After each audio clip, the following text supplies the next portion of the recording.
बिस्मिल्लाहिर्रहमानिर्रहीम। क़ौलुम मारूफ़ुन व मग़फ़िरतुन खैरुम मिन सदक़तिन यतबउहा अज़ा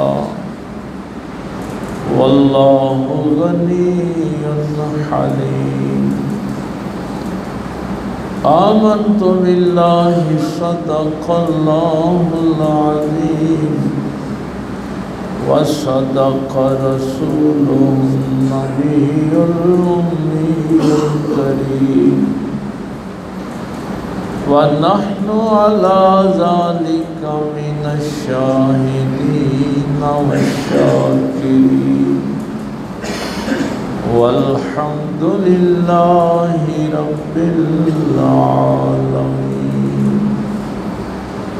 क़ाल अल्लाहु तबारक व तआला फ़ी शानि हबीबिही मुख़बिरन व आमिरा इन्नल्लाहा व मलाइकतहु युसल्लूना अलन नबी या अय्युहल्लज़ीना आमनू सल्लू अलैहि व सल्लिमू तस्लीमा। अल्लाहुम्मा सल्लि अला सय्यिदिना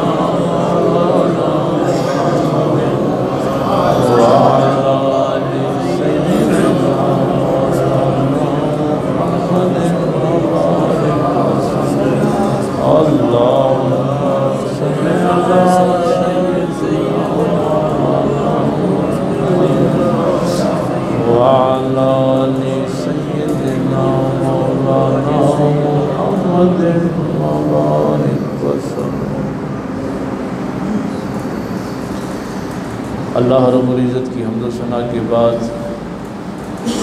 और पाक पैगम्बर सल्लल्लाहु अलैहि वसल्लम पे हदिया दुरूद व सलाम पेश करने के बाद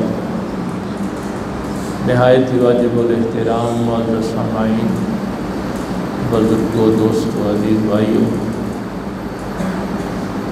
गुफ्तगू हमारी शाकिला की तकमील और मज़हब और कल्चर के तसादुम तक पहुँची थी। असल हमारा मौजू ये था कि अगर हम नेकी कर भी लेते हैं तो वो कौन सी चीज़ें हैं जो हमारी नेकियों को बर्बाद कर देती हैं। तो उस तरतीब से हमने कुरान करीम से 4 चीज़ें सीखी थी। एक तो अल्लाह के महबूब सल्लल्लाहु अलैहि वसल्लम की गुस्ताखी आमाल को बर्बाद कर देती। आपने जितने जी चाहे बड़े नेक अमल किए हों, उनकी बर्बादी के लिए एक गुस्ताखी जो है वो काफ़ी। और इसके लिए एक बात ये भी याद रखना, ये मामला नाजुक इसलिए है कि बाकी गुनाहों में आप ये कह सकते हैं कि मेरा इरादा नहीं था, मैंने ये गुनाह किया, गलती की तो मेरा इरादा नहीं था, नीयत नहीं थी, तो वहाँ पे जान छूट जाती है इंसान की। लेकिन पैगंबर की गुस्ताखी में आप ये भी नहीं कह सकते कि मेरा इरादा नहीं था। ला तरफ़ाउ अस्वातकुम फ़ौक़ सौतिन नबी, तो वहाँ ये गुंजाइश भी नहीं। इसलिए हमारे बुज़ुर्गों ने कहा था कि अल्लाह के सामने दीवाना बन के भी रहना हो तो रह, लेकिन मोहम्मद सल्लल्लाहु अलैहि वसल्लम की बारगाह में होशियार बाश रहना, वहाँ ये तेरा उज़्र कबूल नहीं किया जाएगा। एक तो वो चीज़ हमने सीखी थी। दूसरा, जो शख्स आमाल इस दुनिया के लिए करता है, फिर हमने पिछले जुमे सदाक़ात की ये बात जो थी ये देखी थी कुरान करीम से।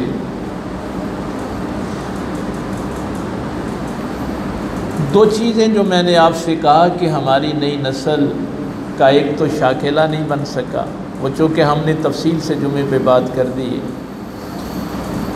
और अब हम इस स्टेज पे पहुंच गए कि हमारे बच्चे कहते हैं कि हम अपनी सकाफ़त कल्चर पे अमल करें या मज़हब पे अमल करें। तो इस लड़ाई ने हमें अल्लाह से भी दूर कर दिया है और रसूलुल्लाह सल्लल्लाहु अलैहि वसल्लम से भी दूर कर दिया है, और हमारा आखिरत का अकीदा बर्बाद हो गया है। देखिए, आप यहाँ सिर्फ 2 रकत जुमा पढ़ने नहीं आते,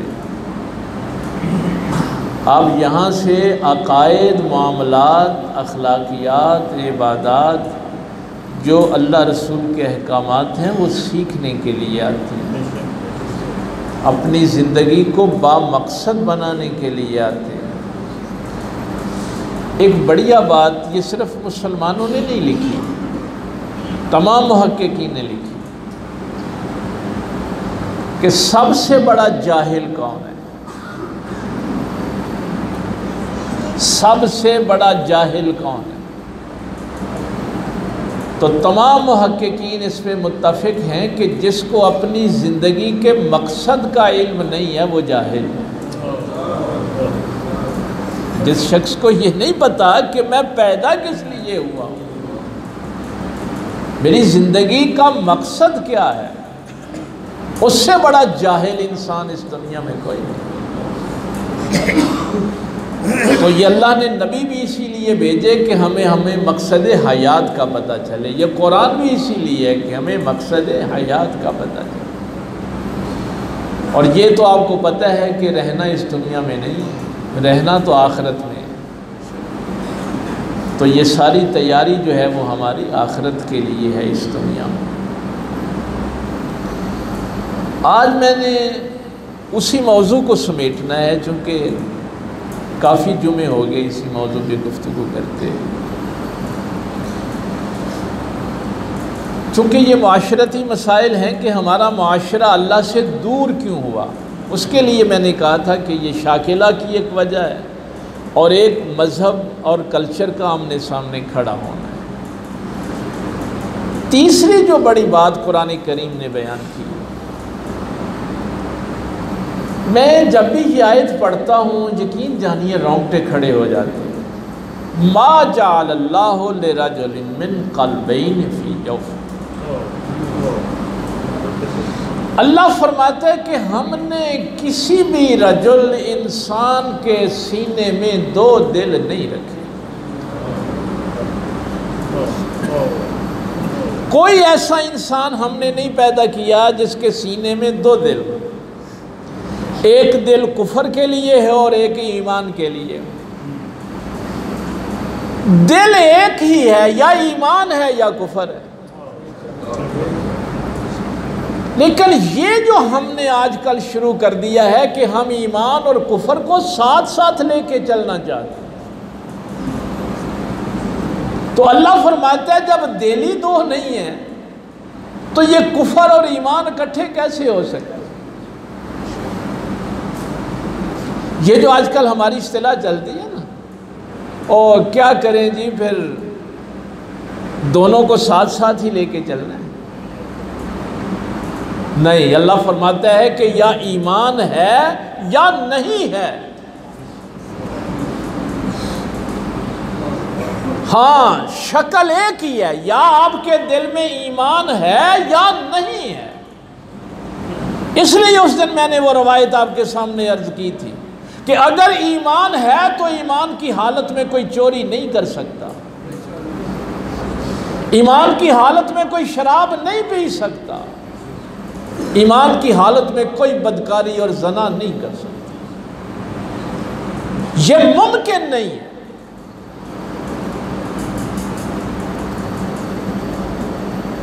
अल्लाह ताला ने यह भी फरमाया ना, जब निजासत और तहारत, क्या ये दोनों इकट्ठे हो सकते हैं? एक चीज नहीं रहना,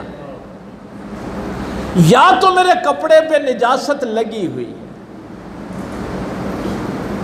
और अगर वो पाक हो, या ये ताहिर है या निजस है। ये नहीं है कि दिल निजस भी हो और ताहिर भी हो, एक हालत में रहना है। निजासत और तहारत कभी इकट्ठे नहीं हो सकते। गुनाह और नेकी का अमेज़ा तैयार नहीं हो सकता। कुफर और ईमान एक छत के नीचे नहीं रह सकते। हक और बातिल कभी इकट्ठे नहीं रह सकते। झूठ और सच कभी इकट्ठे नहीं रह सकते। जहर और तरियाक कभी इकट्ठे नहीं रह सकते। तो ये जो हमारी एक फिक्र है, एक सोच है कि हम शैतान के हुक्म पे भी अमल कर लें और अल्लाह के हुक्म पे भी अमल कर लें और दोनों को साथ साथ लेके चलें, ये नहीं है।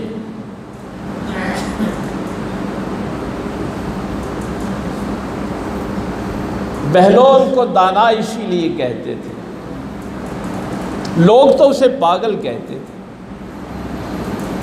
लेकिन मेरे गौस पाक सरकार का मुर्शिद इमाम मोहम्मद बिन हम्बल रज़ी अल्लाह ताला, वो उनको दाना कहते थे। लोग कहते थे कि आप इतने बड़े इमाम और इस पागल के पास क्या लेने जाते। आप फरमाते जो अल्लाह की मार्फत इसे हासिल है वो किसी ज़ाहरी आलिम को हासिल है।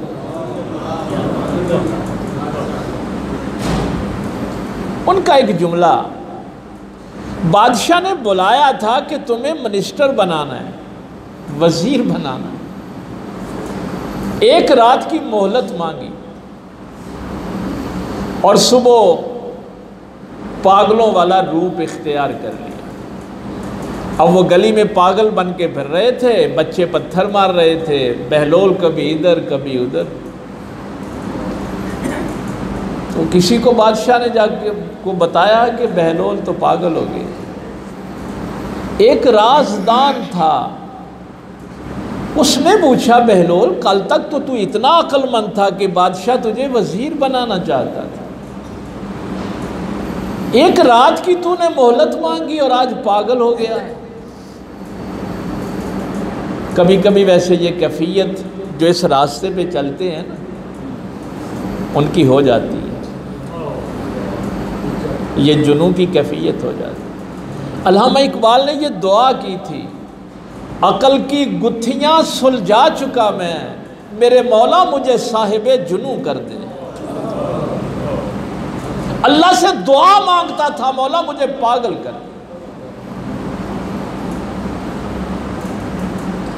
उसने पूछा बहलोल ये तूने, मुझे पता है कि जानबूझ के पागल बना हुआ है, तू पागल है नहीं। उसने कहा मेरे सेहन में एक लकड़ी थी, जब बादशाह से मैं मोहलत मांग के आया तो मैंने उसको एक तरफ से उठाया तो उठा लिया, फिर मैंने उसको दूसरी तरफ से उठाया तो भी उठा लिया, अब उसको मैंने दरमियान से उठाना चाहा तो वो लकड़ी नहीं उठाएगी। उसने कहा मुझे तेरी बात की समझ नहीं आई। उसने कहा ये एक तमसील, एक मिसाल मैंने तुझे अर्ज की है कि लकड़ी का एक जो समत थी वो हलाल की समत थी, हक की समत, सच्चाई की समत थी, उसको उठाया तो उठा ली। दूसरी समत झूठ की, बददियानती की, वो भी मैंने उठाई तो उठ गई, लेकिन जब दरमियान से मैंने दोनों को उठाना चाहा तो मेरे अल्लाह ने कहा ये नहीं हो सकता।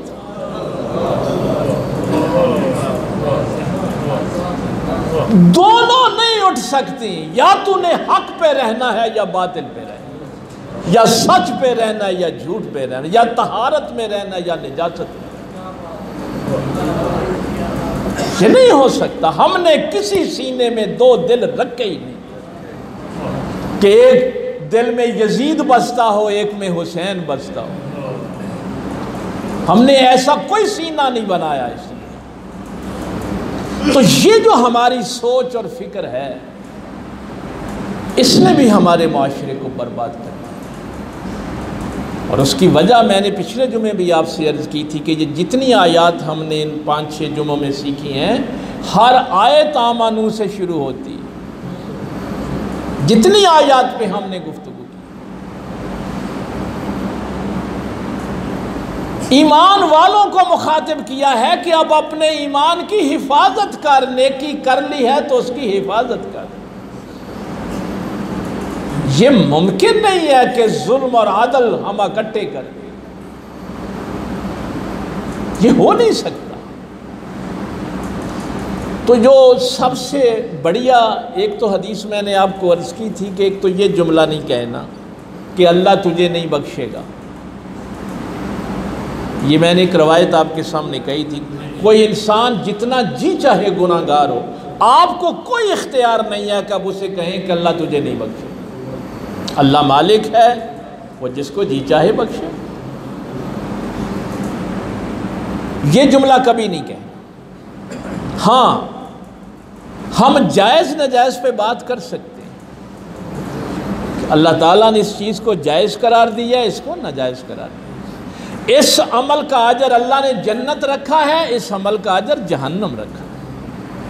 ये गुफ्तगू हम कर सकते हैं। ये कुरान करीम ने हमें बताया, पाक पैगंबर सल्लल्लाहु अलैहि वसल्लम ने हमें बताया। लेकिन हम अल्लाह के फैसले पे बात नहीं कर सकते कि वो फैसला क्या करेगा। पता नहीं मुझे ये बात यहाँ करनी चाहिए या नहीं करनी चाहिए, लेकिन आ गई है ज़हन में, अचानक आ गई है। एक बहुत बड़े मुज्तहिद थे, आम फहम नहीं है ये बात, जितने लोग इसको समझ सकें।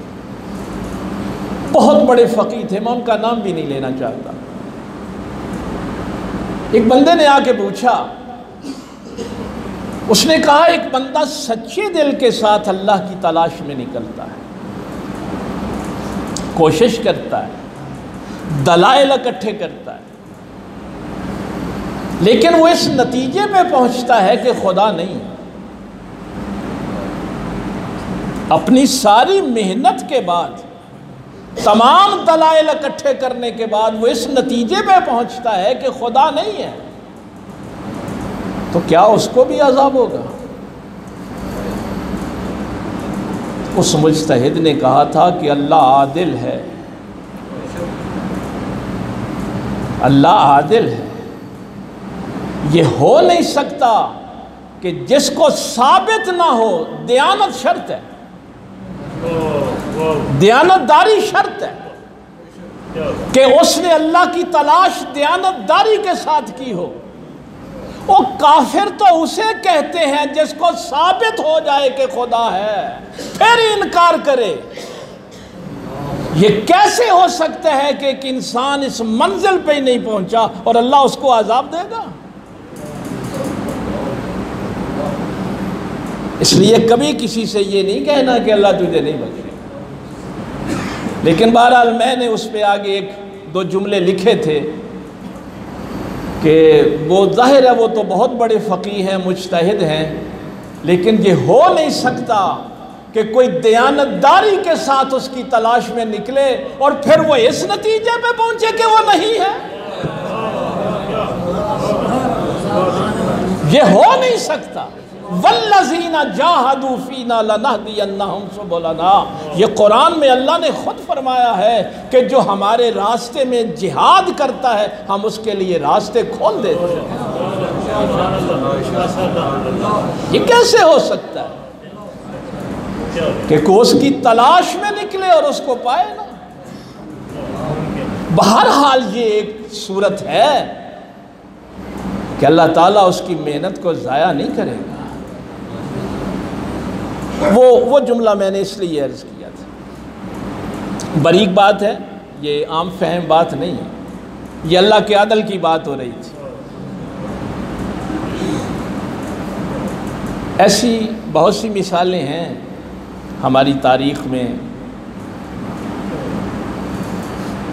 बल्कि वो किसी दिन मुझे याद, फिर आप याद नहीं करवाते, वो एक पूरा मौजू है कि आखिर में जो लोग जन्नत में जाएंगे वो इंसान जिस तक अल्लाह का पैगाम पहुंचा ही नहीं है, किसी ऐसे जंगल में रहता है, बियाबान में रहता है,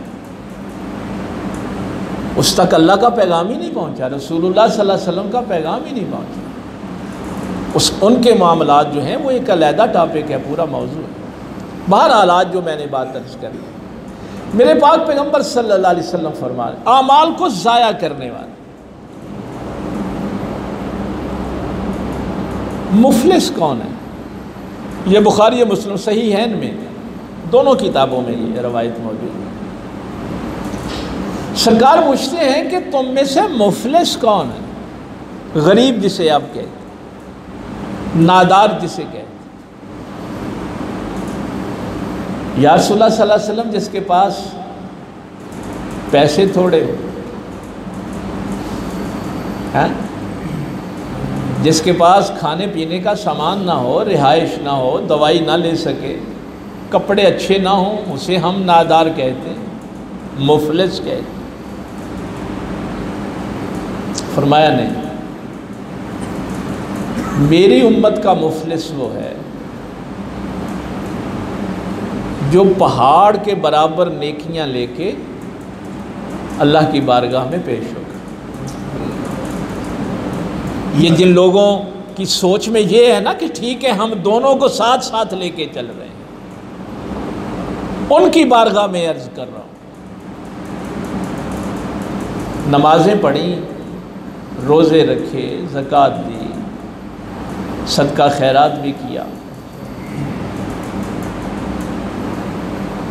लेकिन क्या होगा? एक शख्स खड़ा हो जाएगा, वो कहेगा या अल्लाह इसने मेरे ऊपर तोहमत लगाई थी। अल्लाह ताला फरमाएगा इसकी नेकियां लो और उसे दे दो। इसने मेरा हक मारा था, नेकियां उसको दे दो। अब उसकी नेकियां तकसीम होना शुरू हो जाएंगी। इसने मुझे गाली दी थी, कत्ल किया था, हक मारा था, बोहतान लगाया था। मेरे पाक पैगंबर सल्लल्लाहु अलैहि वसल्लम फरमाते हैं कि ये पहाड़ जितनी नेकियां वो जो लोग शिकायत कर रहे होंगे उनमें तकसीम कर दी जाएंगी, हत्ता कि उसकी नेकियां ख़त्म हो जाएं। और अभी लोगों की लाइन लगी होगी, अभी जिन लोगों को उसने तंग किया होगा ना, उनकी लाइन लगी हुई होगी।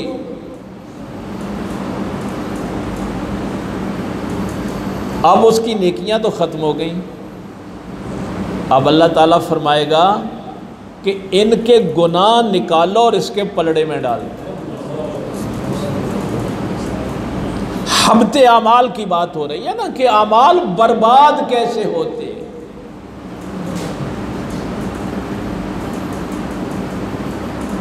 अच्छा, अब नेकियां सारी ख़त्म हो गई और लोगों के गुनाह उसके पलड़े में डाल दिए गए। भाई अगर यहाँ किसी का 1000 रुपया मारा है तो वहाँ 1000 तो दे नहीं सकता, वहाँ तो नेकियां ही देनी है ना। नेकियां नहीं है तो उसके गुनाह कबूल कर ले। क्या मुझे जुमला याद आया, बुजुर्गों ने भी बड़ी कमाल की बातें की।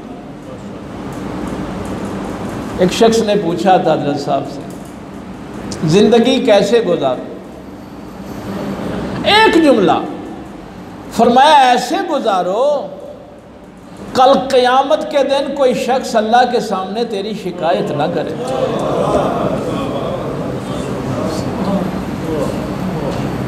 बस ऐसे गुजारो, कोई तेरी शिकायत करने वाला ना हो।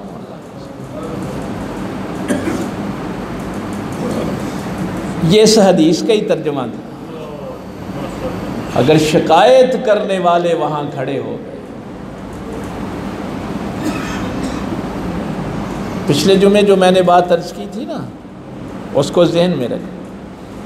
पाक पैगंबर सल्लल्लाहु अलैहि वसल्लम की जहाँ भी कुरान में तारुफ करवाया है बशीरा व नज़ीरा। क्यों? पैगंबर ना उसकी रहमत से मायूस होने देता है, ना बेखौफ होने देता है।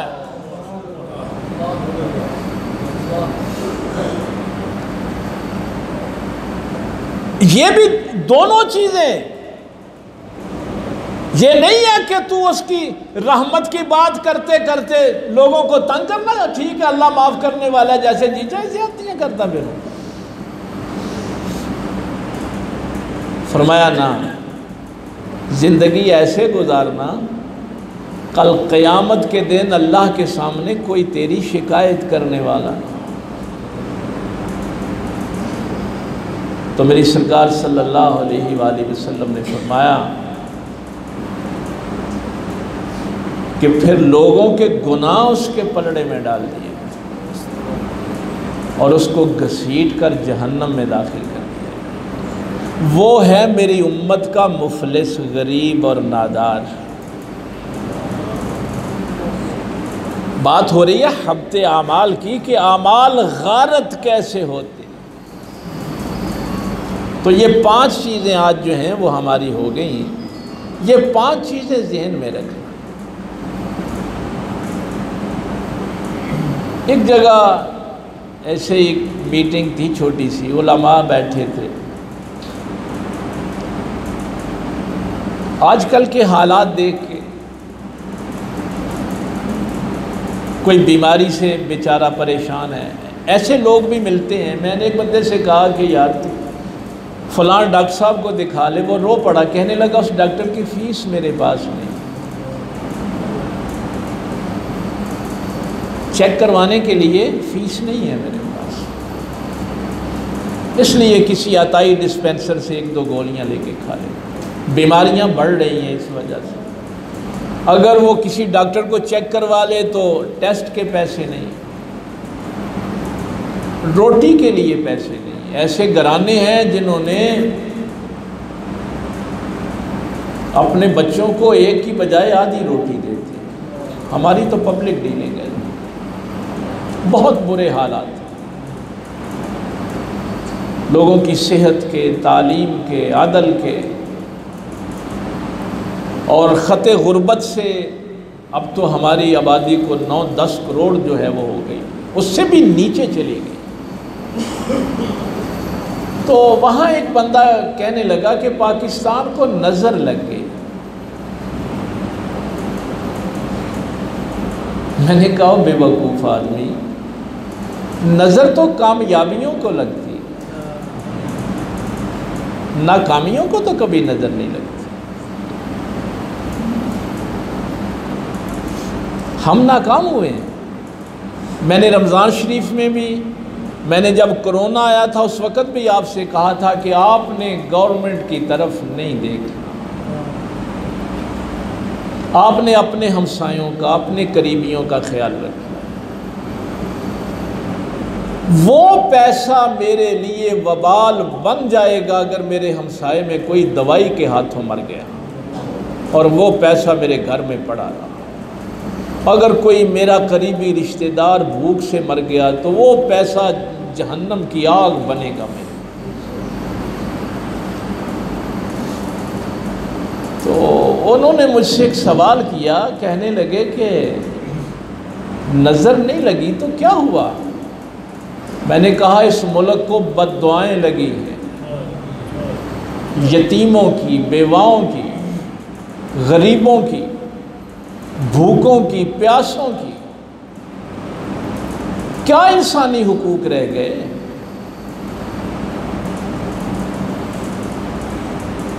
हाय हाय हाय। हज़रत उमर फारूक रज़ी अल्लाह ताला अन्हु ज़ख्मी हुए। दुनिया ने इस एक रवायत से इंसानी हुकूक के कवानीन बनाए।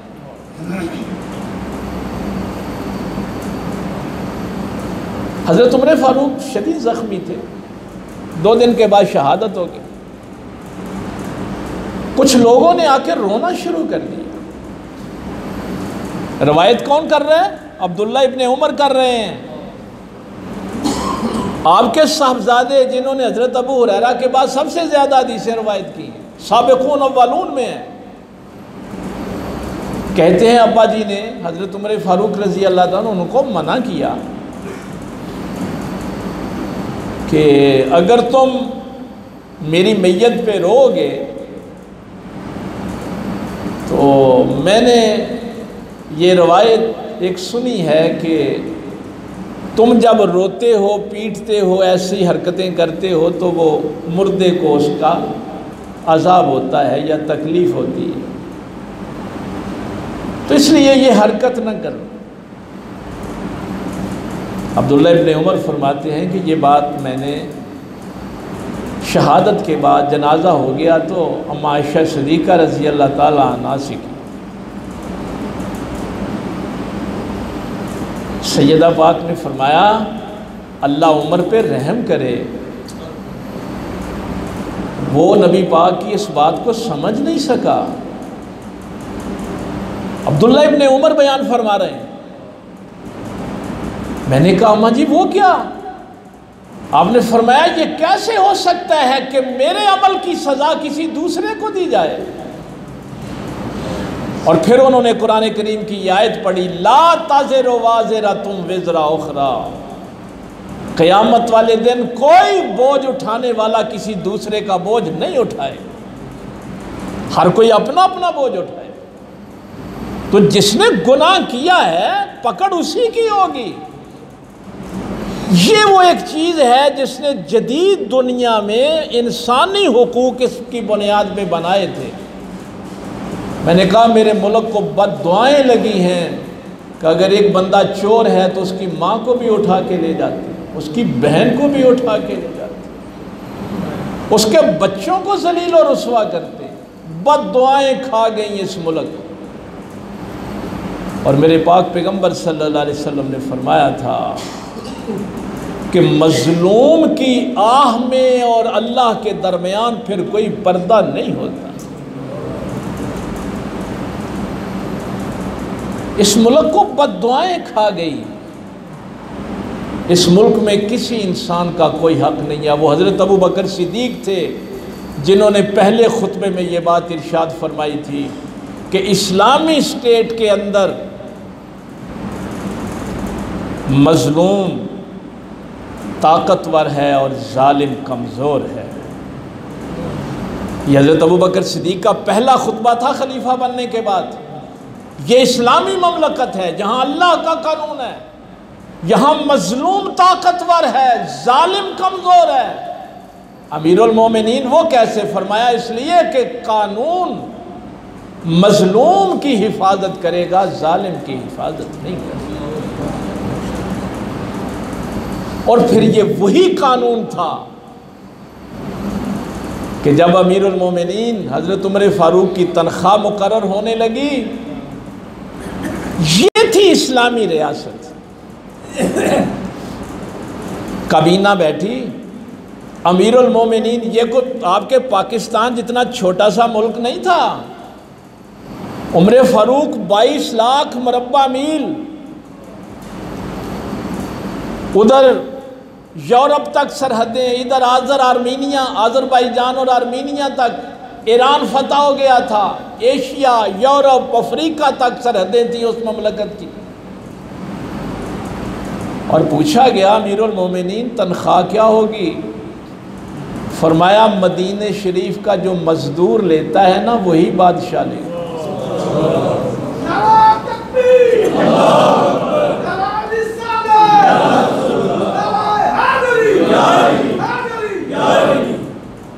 वो इस्लामी स्टेट होती जहां बादशाह की तनख्वाह मजदूर के बराबर होगी। एक बंदे ने कहा अमीरुल मोमिनीन मजदूर की तनख्वाह तो बहुत थोड़ी है, आप जाहिर है अमीरुल मोमिनीन है, वक्त के बादशाह हैं, आपका गुजारा नहीं होगा।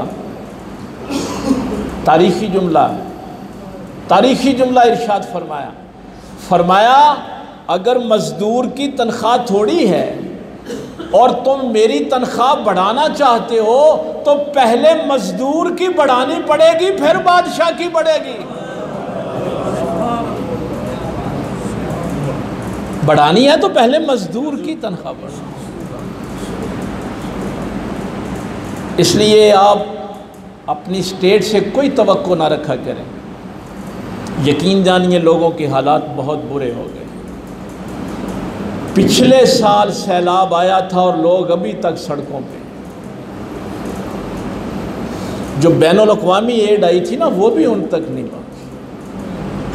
अपने मुल्क से लोगों ने, और आगे फिर आपने सवात के हालात देखे होंगे, दरिया सवात का वो सैलाब, आगे फिर बारिशें शुरू हो रही। ये बद्दुआएं खा गई हैं इस मुल्क को। तो खुदा के लिए ये जुल्म और अदल इकट्ठे नहीं रह सकते। या जुल्म ने रहना है या अदल ने रहना है। लेकिन आप अपनी हैसियत में जितना कर सकते हैं वो ज़रूर करें। मखलूक खुदा बहुत तंग है, बहुत परेशान है। लेकिन उसकी वजह फिर वही है कि हमने ज़ालिमों के नारे लगाए हैं, हमने ज़ालिमों को अच्छा कहा है। हम अपने दिल में तहारत और निजासत इकट्ठी रखना चाहते हैं। हम हक़ और बातिल में फ़र्क नहीं करना चाहते। और उसका फिर यही हुआ। ये मैंने रमज़ान शरीफ में भी आपसे कहा था। मेरे पाक पैगम्बर सल्लल्लाहु अलैहि वसल्लम ने फरमाया कि जब तुम अमर बिल मारूफ़ और नही अनिल मुनकर छोड़ दोगे तो फिर तुम्हारे ऊपर जालिम हुक्मरान मुसल्लत होंगे और फिर तुम्हारे नेकों की दुआएं कबूल नहीं। इसलिए कोशिश करें कि अपनी अपनी इस्तिताअत में रह के एक दूसरे का दस्तो बाजू बन के, एक दूसरे का सहारा बन के अब इस वक्त को गुजारें। हालात आगे और ख़राब हो रहे हैं। डॉलर की जो कीमत जा रही है और हमारे जो कर्ज़े देने वाले हैं, बहुत हालात आगे ख़राब होने वाले हैं। इसलिए कोशिश करें कि आप अपने अंदर यूनिटी पैदा करें, एक अच्छा मुआशरा जो है वो तश्कील दें अपने रिश्तेदारों तक, हमसायों तक। लेकिन जब आप ये काम करेंगे तो रोशनी ज़रूर फैलेगी। मैंने उस आयत में आपको बताया था कि कभी मायूस नहीं होना। मेरा अल्लाह एक जितनी भी आप थोड़ी सी रोशनी फैला सकते हैं, उस रोशनी से ये सारा कमरा अंधेरे से भरा हुआ हो ना, तो एक दिया सलाई इस कमरे को रोशन करने के लिए काफ़ी है। अपने हिस्से का काम जो है वो ज़रूर करें। तो ये बात आज की जहन में रखना, कहीं ऐसा ना हो कि मैंने बड़े ढेरों आमाल किए हुए हूँ और क़यामत वाले दिन लोग मेरी शिकायतें लेके खड़े। कोई चोरी में कामयाब हो जाए तो वो कामयाब नहीं होता। कोई जुल्म करने में कामयाब हो जाए तो वो कामयाब नहीं होता। कोई डकैती कर लेता है तो वो कामयाब नहीं होता। ये जहन से निकाल दें कि फलां हराम कमा के कामयाब हो गया, फलां भाइयों का हक मार के कामयाब हो गया। निकाल दें ये बातें जहन से। क़यामत वाले दिन मेरा अल्लाह बताएगा कामयाब कौन है। और तारीख़ इंसानी, ये कुरान सारे का सारा माजी है। कुरान कहता है फ़िरौन कामयाब हुआ कि मूसा कामयाब हुआ, इब्राहीम कामयाब हुआ कि नमरूद कामयाब हुआ। ना, ये माजी तुम्हें क्या बता रहा है?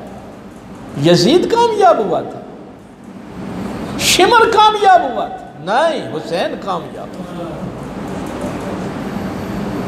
ये अपने जहनों से निकाल दे बातें कि कोई डकैती करके, सूद लेके, रिश्वत लेके, किसी पे जुल्म करके, नहीं, वो कौमें कभी कामयाब नहीं होती। तो ये बातें पता मैंने इसलिए की हैं कि शाकिला के लिए 3 चीज़ें क्या थी?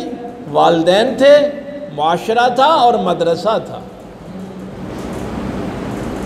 मैं कई दफ़ा ये बात दुख से भी कहता हूँ कि आप मिलाद की महफिल में, महफिल नात में जोक दर जोक तशरीफ़ लाते हैं, दरस कुरान में नहीं आते। भाई दर्स के नाम से ही हमें चिढ़ हो जाती है। ये मदरसा है मेरे पाक पैगम्बर सल्लल्लाहु अलैहि वसल्लम, ये मेरे आका का फैज़ है। आप कुरान सीखने आते हैं, आप अपने दिलों के जंग उतारने के लिए आते हैं, अपने जहनों को रोशन करने के लिए आते हैं, जहालतें दूर करने के लिए आते हैं और इस माशरे की एक पाकीज़ा तश्कील के लिए आते हैं। तो कोशिश करें कि ये जो 5 चीज़ें हमने सीखी हैं इन पे अल्लाह हमें अमल की तौफीक अता फरमाए। व आखिर दावाना अल्हम्दुलिल्लाह।